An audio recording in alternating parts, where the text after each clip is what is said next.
آپ کے لیے بھی سیم وہی ہے جو اپنے بھائی کے لیے مانگ رہے ہیں۔ اگر ہم اپنے بھائیوں کے لیے خیر اور برکت کی دعائیں مانگتے ہیں، حفظ و سلامتی کی، عزت کی، احترام کی، حفظ و امان کی دعائیں مانگتے ہیں، ان کی روزی روٹی میں اور ان کے گھروں میں برکتوں کی دعائیں مانگتے ہیں، ان کے اعمال کی قبولیت کی دعائیں مانگتے ہیں، تو انشاءاللہ اللہ رب العالمین سے خیر کی امید ہے اس سلسلے میں۔ لہٰذا اس ضمن بات کے بعد ہمیں اللہ رب العالمین سے ہم دعا کرتے چلے گئے، اللہ رب العالمین ہمارے ماں باپ کو مصیبتوں سے محفوظ رکھے آمین۔ اللہ رب العالمین نے ہمیں یہ حکم دیا ہے، ہم ایام تشریق سے گزر رہے ہیں اور آج اس کا دوسرا دن ہے۔ اللہ رب العالمین نے مسلمانوں کو حکم دیا ہے کہ اللہ کی ایام معدودات۔ اللہ رب العالمین نے ہم مسلمانوں کو اس بات کا حکم دیا ہے کہ اللہ رب العالمین کا ہم ذکر کریں۔ قربانی ہم نے یوم النحر یعنی 10 ذی الحجہ کے دن کر دی اور اللہ رب العالمین کو جو خوش کرنے والے کام نے کر دی، لیکن اب باقی جو 3 دن بچتے ہیں 10 ذی الحجہ کے بعد، 11ویں ذی الحجہ ہے، 12ویں ذی الحجہ ہے اور 13ویں ذی الحجہ ہے، ہم کو ان دنوں میں بھی اللہ رب العالمین کا خوب ذکر کرنا ہے۔ ایسا نہیں کہ ہم قربانی سے فارغ ہو چکے ہیں، جس سے ہم نے کروا لیے، قربانی ہو چکی ہے تو ہم آزاد ہیں، چمڑے چلے گئے، گوشت رشتہ داروں کے پاس چلے گئے اور ہم مختلف گوشتوں سے متلذذ ہوتے ہوئے، مستفید ہوتے ہوئے، جب پیٹ بھر جاتا ہے تو بدماشی بہت سستی ہے، شیطان بھٹکانے کی کوشش کرتا ہے، کبھی موبائل کے اندر کہتا ہے تھوڑا کچھ پلے کر دو، کبھی کچھ لگا دو، کبھی اسکرین سامنے ہے تو اس کو پلے کرنے کی کوشش کرتے ہیں، کبھی ہماری تنہائی کا شیطان فائدہ اٹھا کر تنہائی کے اندر لوگوں کو ورگلانے کی کوشش کرتا ہے اور ان اعمال سے انسان کو بھٹکانے کی کوشش کرتا ہے جو اللہ رب العالمین نے جن کا حکم دیا ہے، جس سے وہ راضی ہو سکتا ہے۔ اللہ رب العالمین نے یوسف علیہ السلام کے بارے میں کیا فرمایا ہے کہ اگر وہ مچھلی کے پیٹ میں وہ دعائیں جو کر رہے تھے اس سے پہلے اگر وہ مستغفرین میں سے نہیں ہوتے تو اللہ رب العالمین ان کی دعاؤں کو نہیں سنتا۔ اللہ رب العالمین اور اس کے رسول کی یہ تعلیم ہے کہ اللہ رب العالمین کو خوشی کے حالات میں ہم کو یاد رکھنا ہے۔ یہ ہمارے خوشی کے حالات جو چل رہے ہیں، فراخی کے جو حالات ہیں، یا رفق فی الشدۃ، اللہ کے رسول صلی اللہ علیہ وسلم نے فرمایا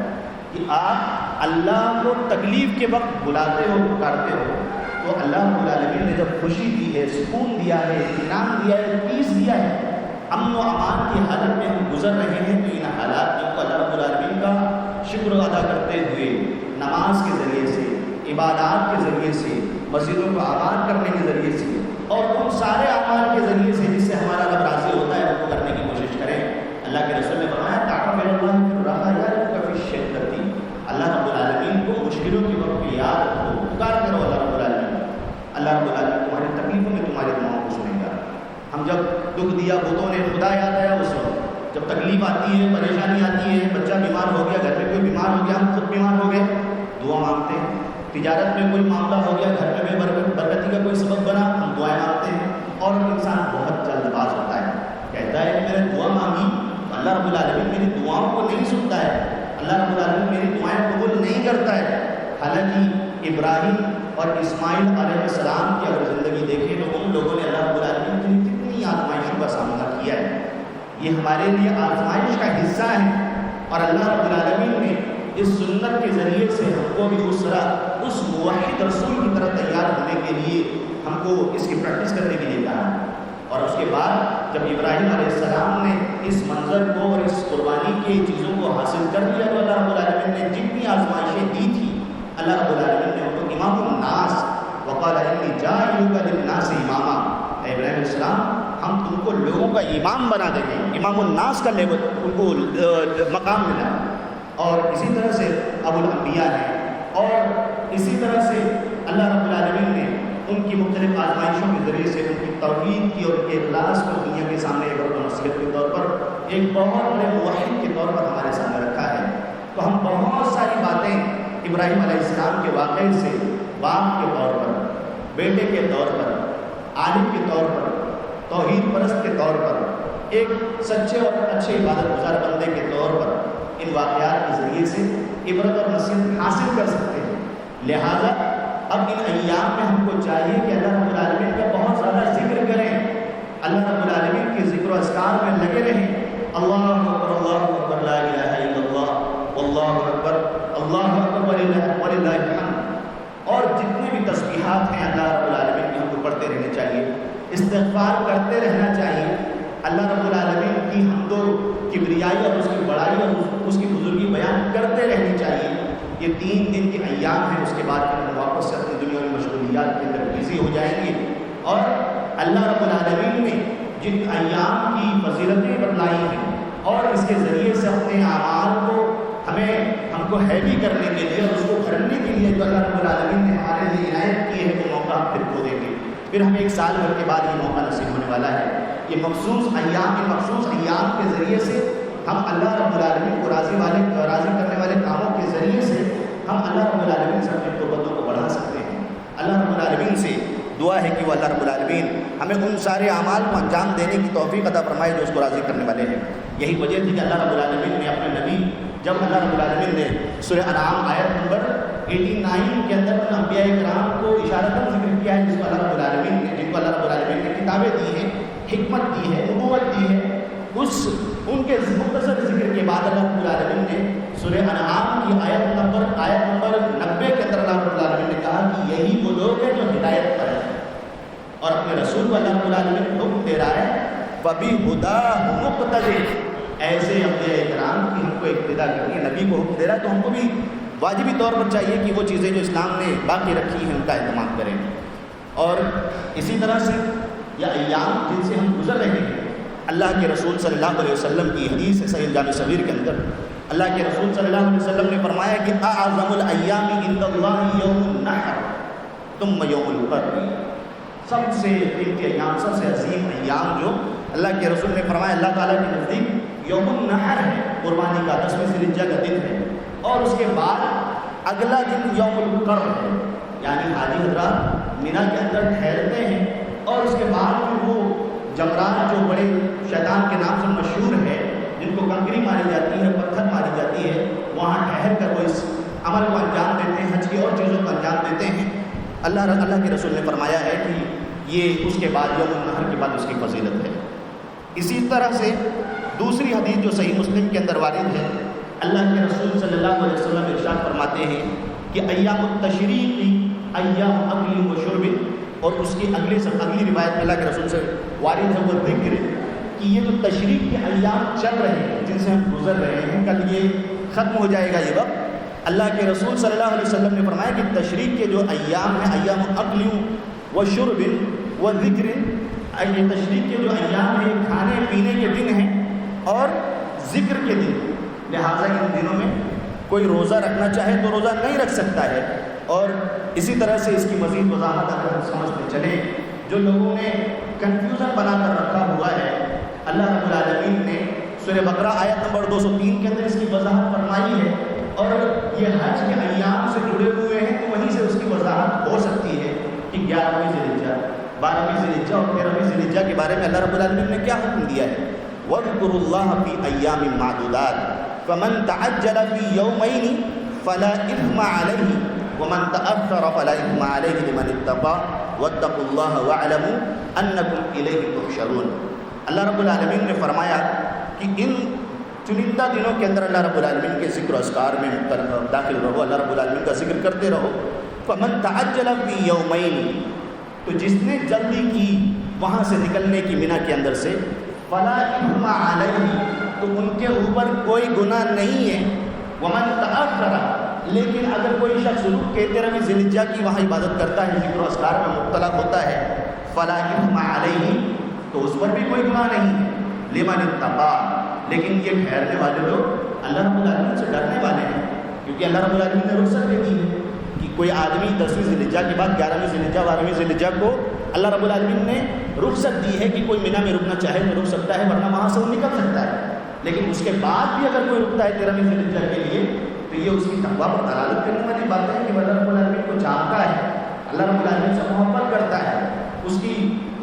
سے رضا کا خاص، اس کی رضا کا خواستگار ہے، وہ اللہ رب العالمین سے اپنے گناہوں کی مغفرت چاہتا ہے۔ تو اللہ رب العالمین نے یہاں پر اس چیز کو ذکر کیا ہے، وَاتَّقُوا اللَّهَ وَاعْلَمُوا أَنَّكُمْ إِلَيْهِ تُحْشَرُونَ، اور اللہ رب العالمین سے ڈرتے رہو، اس کا تقویٰ اختیار کرو، اور اس بات کو جان لو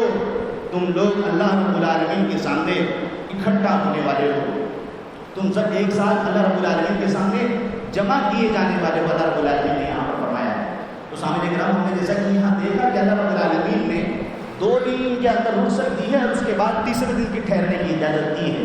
لہٰذا علماء کرام نے کہا ہے کہ اگر اس کو یوم النحر کے ساتھ اگر جوڑتے ہیں جو لوگ، تو اگر یوم النحر کو پہلا دن مانتے ہیں اور دوسرا دن 11 ذی الحجہ کو مانتے ہیں، تو اس بات پر تمام لوگوں کا اتفاق اور اجماع ہے کہ یہاں یہ جس کو دوسرا دن مانا جا رہا ہے اس دن نکلنے کی اجازت نہیں ہے، منع ہے کہ وہاں سے نکلنا۔ اسی لیے دوسری آیت میں بھی اللہ رب العالمین نے مسلمانوں کو حکم دیا ہے کہ لیشہدوا منافع لہم وَيَذْكُرُوا اسْمَ اللَّهِ فِي أَيَّامٍ مَّعْلُومَاتٍ عَلَىٰ مَا رَزَقَهُم مِّن بَهِيمَةِ الْأَنْعَامِ فَكُلُوا مِنْهَا وَأَطْعِمُوا الْبَائِسَ الْفَقِيرَ۔ سورہ حج آیت نمبر 28 میں اللہ رب العالمین نے حکم دیا ہے کہ ایسے لوگوں کو اللہ رب العالمین نے جو بہیمۃ الانعام، جو یہ ذبیح کرنے کے لیے، ذبح کرنے کے لیے جو جانور دیے ہیں، ان کے اوپر اللہ رب العالمین کے ناموں کا ذکر کرو ان ایام کے اندر، اور معلومات جو اللہ رب العالمین نے معلوم دن ہم کو بتلائے ہیں۔ ابن عباس رضی اللہ تعالیٰ عنہ سے دونوں طرح کی تفصیل وارد ہے، اور لیکن علماء کرام نے یہاں پر اس چیز کی وضاحت کی ہے کہ یہاں پر جو یہ ایام معدودات، اس سے پہلے جو آیت آپ نے سنی سورہ بقرہ کی اور یہ سورہ حج کی آیت، یہاں پر ایام تشریق کی 11 تاریخ، 12 تاریخ اور 13 تاریخ، یہ 3 دن ایام تشریق کے ثابت ہیں، اور اللہ کے رسول صلی اللہ علیہ وسلم نے ان دنوں میں روزہ رکھنے سے منع کیا ہے۔ اللہ کے رسول صلی اللہ علیہ وسلم نے فرمایا یہ کھانے پینے کے دن ہیں۔ تو اس سے آپ کو معلوم پڑتا ہے کہ یہ جب یہ 3 ایام تشریق کے اور یوم النحر کو اگر ہم جمع کر لیتے ہیں تو یہ ہمارے پاس 4 دن کے دن اکٹھا ہو جاتے ہیں۔ اسی طرح اس کو تشریق کیوں کہا جاتا ہے؟ ابن حجر رحمہ اللہ نے فتح الباری کے اندر اس کے کئی اسباب کو ذکر کیا ہے، جس میں سے ایک ریزن میں نے آپ کے سامنے لایا ہوں۔ انہوں نے بیان کیا ہے کہ یہ چیز اہل عرب کے ہاں ایک طریقہ تھا کہ وہ جانور کو ذبح کرنے کے بعد اس کے گوشت کو پھیلا دیتے تھے، اور اس کا گوشت سوکھنے کے بعد جب دھوپ کی روشنی اس کے اوپر پڑتی تھی تو وہ چمکتا تھا۔ اس کے وجہ سے مینا کے اندر ایک کام ہوتا تھا، تو اس کے وجہ سے اس کو تشریق کا نام دیا گیا ہے۔ اور جاہلی زمانے کے اندر لوگ مینا کے اندر جب ٹھہرتے تھے اور وہ اپنی خالی اوقات کو اپنے زمانے جاہلیت کی تاریخی واقعات کو، لڑائی جھگڑوں کو ذکر کرتے تھے، بیان کرتے تھے،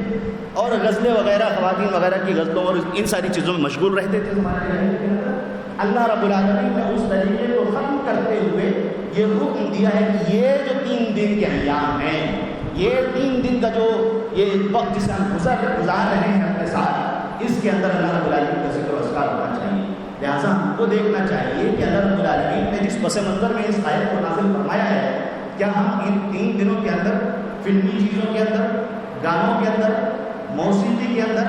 یا ان سارے میوزیکل انسٹرومنٹس کے اندر اپنے آپ کو یا رب کی ناراضگی کے کاموں کے اندر مشغول رکھتے ہیں، یا اپنی کسی خرافات کے اندر مشغول ہیں جس سے اللہ رب العالمین لوگوں کو روکنا چاہتا ہے؟ یہ وہ مخصوص ایام ہے جس میں ہم اللہ رب العالمین کو راضی کرنے والے کام کر سکتے ہیں، اور اس سلسلے میں اللہ اور اس کے رسول کی طرف سے ہدایت بھی موجود ہے، لیکن اس کے باوجود اگر ہم ان قیمتی لمحات کو یوں ہی ضائع کر دیں گے تو قیامت کے دن مجھ کو اور آپ کو پچھتانا پڑ سکتا ہے۔ جیسا کہ ہم نے ابھی مذکورہ آیت میں سنا ہے کہ اللہ رب العالمین نے ہم کو اس بات کی طرف اشارہ کیا ہے کہ اللہ رب العالمین سے ڈرتے رہو، کیونکہ قیامت کے دن ہم سب اللہ رب العالمین کے سامنے حاضر ہونے والے ہیں اور اکٹھا ہونے والے ہیں۔ اور اسی طرح سے ہمارے سامنے اللہ کے رسول صلی اللہ علیہ وسلم کی ایک اور حدیث ہے جو سنن ابو داؤد کے اندر منقول ہے۔ عقبہ بن عامر رضی اللہ تعالیٰ عنہ بیان فرماتے ہیں کہ اللہ کے رسول صلی اللہ علیہ وسلم نے فرمایا کہ یوم عرفہ و یوم النحر و ایام التشریق عیدنا اہل الاسلام، یہ اہل اسلام کے ایام ہیں، عرفہ کا دن ہے، اور اسی طرح سے یوم النحر اور ایام تشریق یہ اہل اسلام کی مومنین کے لیے، اسلام والوں کے لیے عید کا دن ہے۔ وہی ایام و اکل و شرب، اللہ کے رسول نے فرمایا ہے کہ یہ تشریق کے جو 3 دن ہیں یہ کھانے پینے کے دن ہیں۔ صحیح جامع صغیر کی روایت میں اللہ کے رسول صلی اللہ علیہ وسلم نے فرمایا کہ وَكُلُّ أَيَّامِ التَّشْرِيقِ دِنٌ، کہ یہ ایام تشریق کے سارے دن ذبح کرنے کے دن ہیں، اور یہ ساری کی ساری روایات صحیح ہیں۔ اسی طرح سے حضرت عبداللہ ابن عمر رضی اللہ تعالیٰ عنہ بیان فرماتے ہیں کہ انہوں نے فرمایا کہ لم یرخص فی ایام التشریق ان یصمنا الا لمن لم یجد الحج۔ اللہ کے رسول صلی اللہ علیہ وسلم کے درمیان یافتہ صحابی حضرت عبداللہ ابن عمر رضی اللہ تعالیٰ عنہ بیان فرماتے ہیں کہ ایام تشریق میں اللہ کے رسول صلی اللہ علیہ وسلم نے روزہ رکھنے سے منع فرمایا ہے۔ اسی طرح سے اور مزید واضح حدیث اللہ کے رسول صلی اللہ علیہ وسلم کی نہا ان صوم ستۃ ایام من السنتی، اللہ کے رسول صلی اللہ علیہ وسلم اللہ کے رسول صلی اللہ علیہ وسلم نے فرمایا ہے کہ چھ روزے ایسے ہیں جس سے اللہ کے رسول صلی اللہ علیہ وسلم نے منع فرمایا ہے، 6 روزے ایسے ہیں جس سے اللہ کے رسول صلی اللہ علیہ وسلم نے روکا ہے۔ لہذا اس میں مزید اس بات کی وضاحت ہو جاتی ہے کہ یوم النحر میں اللہ کے رسول صلی اللہ علیہ وسلم نے الگ ذکر کیا ہے اور اس کے بعد پھر ایام تشریق کو الگ سے ذکر کیا ہے۔ اگر وہ دونوں ایک دوسرے میں داخل ہوتے تو اس طرح سے وہ 3 دن ہو جاتا، حالانکہ ایسی بات نہیں ہے، لیکن اس مزید کنفیوژن کو ختم کرنے کے لیے ایک صحیح حدیث اللہ کے رسول صلی اللہ علیہ وسلم سے سلسلہ صحیحہ کے اندر مذکور ہے۔ اللہ کے رسول صلی اللہ علیہ وسلم نے سال میں 6 روزے سے منع فرمایا ہے۔ ثلاثۃ ایام التشریق، صاحب اللہ کے رسول صلی اللہ علیہ وسلم سے حدیث منقول ہے، ایام تشریق کے 3 دن، ثلاثۃ ایام اللہ کے رسول صلی اللہ علیہ وسلم نے فرمایا کہ ایام تشریق کے 3 دن، 11ویں ذی الحجہ، 12ویں ذی الحجہ، 13ویں ذی الحجہ، اور اسی طرح سے وہ یوم الفطر، عید الفطر کا دن، یہ 4تھا دن ہو گیا، وہ یوم الاضحیٰ، یہ قربانی کا دن جس کو ہم لوگ یوم النحر سمجھ رہے ہیں کہتے ہیں، یہ 5 ہو گئے، وہ یوم الجمعہ مختصۃ من الایام، اللہ کے رسول صلی اللہ علیہ وسلم نے جمعہ کا خاص ایک دن کا روزہ رکھنے سے منع فرمایا ہے۔ تو اس طرح سے صاف یہ ساری باتیں ہمارے سامنے آ جاتی ہیں، اور ہمارے درمیان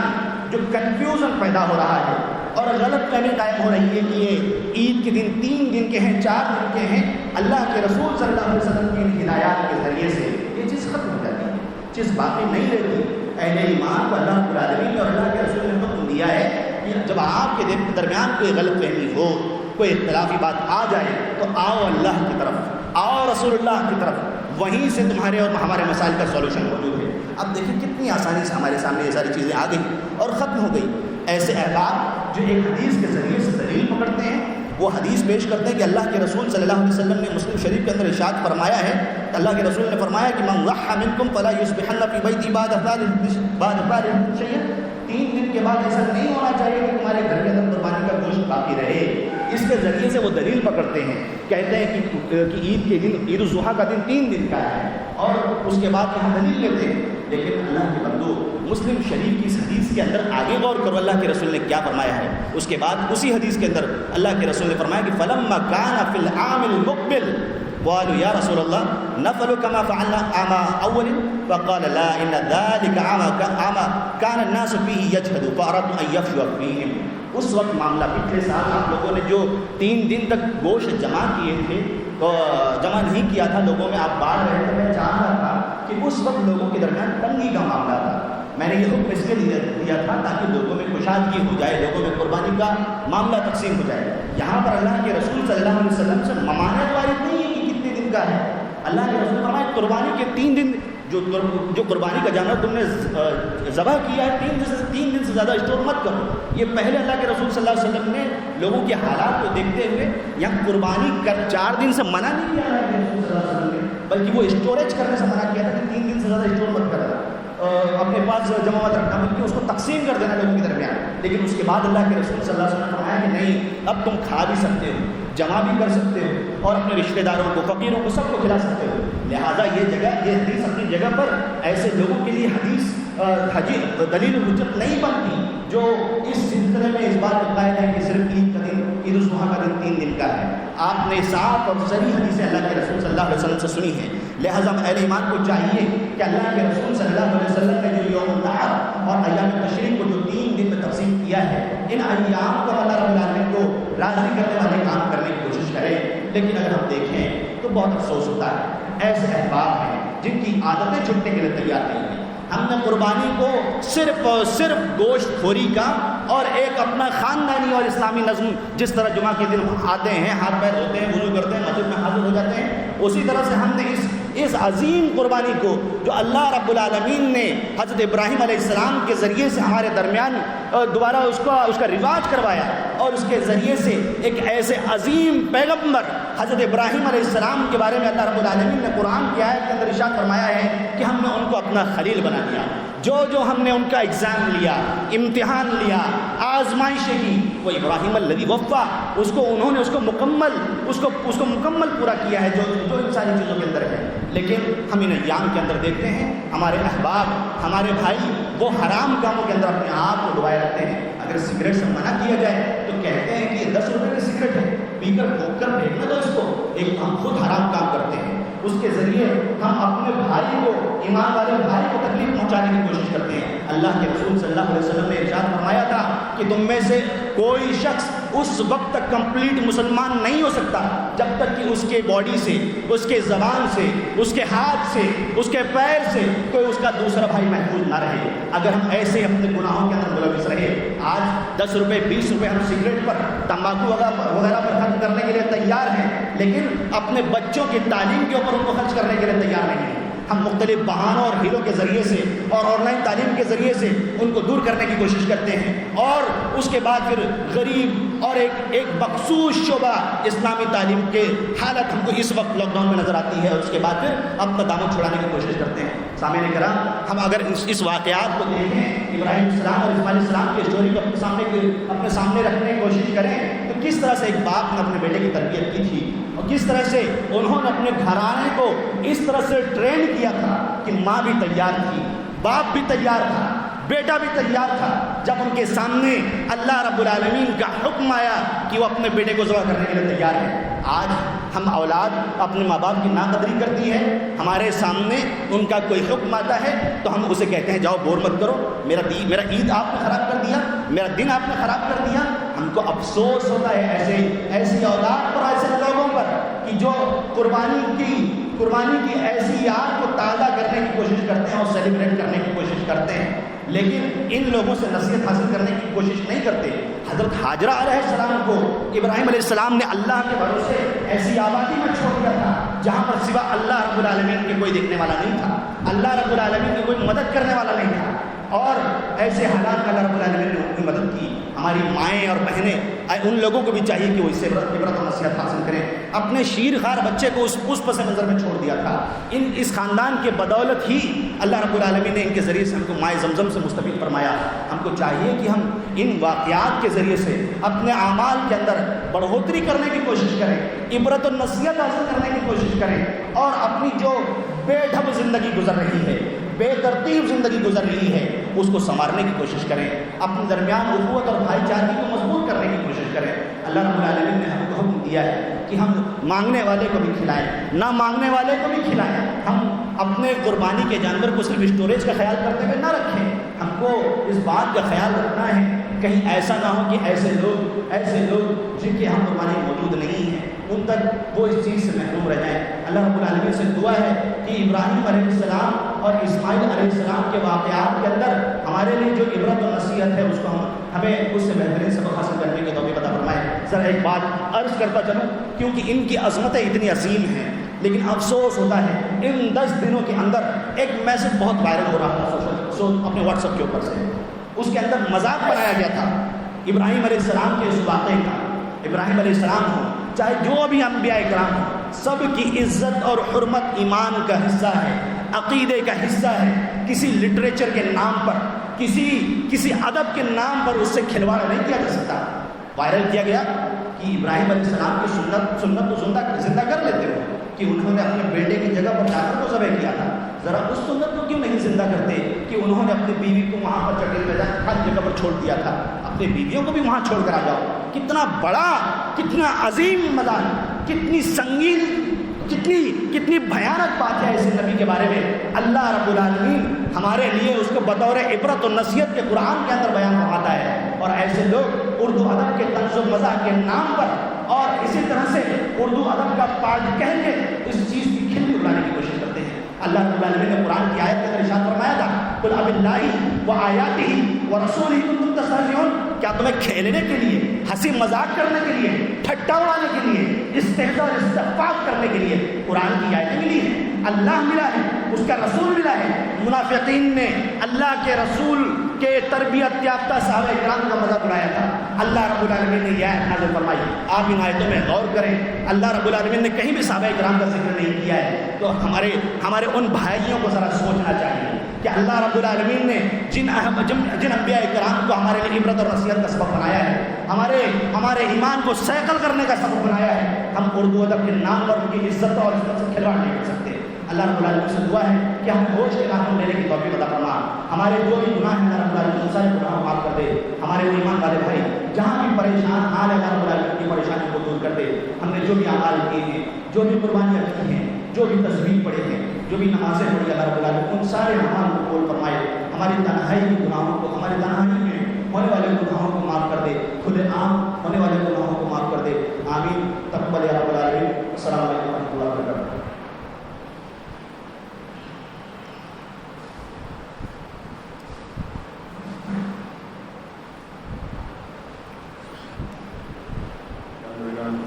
الحمد لله نحمده ونستعينه ونستغفره ونتوكل عليه